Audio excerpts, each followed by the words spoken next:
Hello guys and welcome to another tutorial, and today I'm going to show you how to replace your text fonts in Adobe InDesign.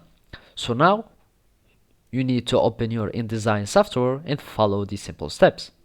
The first thing that I will do is to create a text, so I will have it big and just click or type hello world, and I will go to the properties, and here I will find the characters here.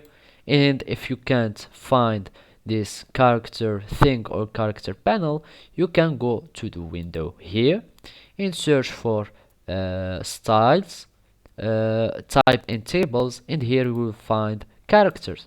Basically here you will find all the things concerning our text.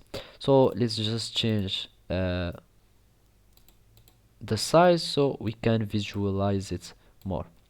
So basically this is my first, or by default, font in Adobe InDesign, which is the Minion Pro.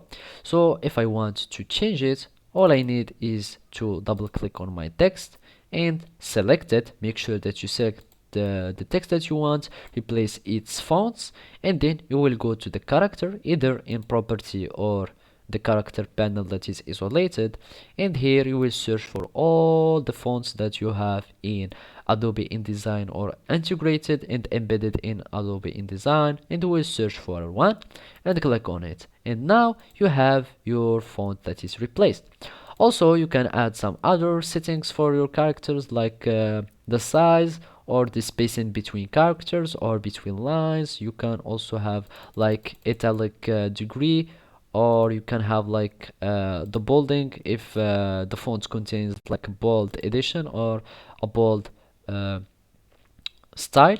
You can add it to it, or you can have other settings here in the character menu or the paragraph, like the alignment.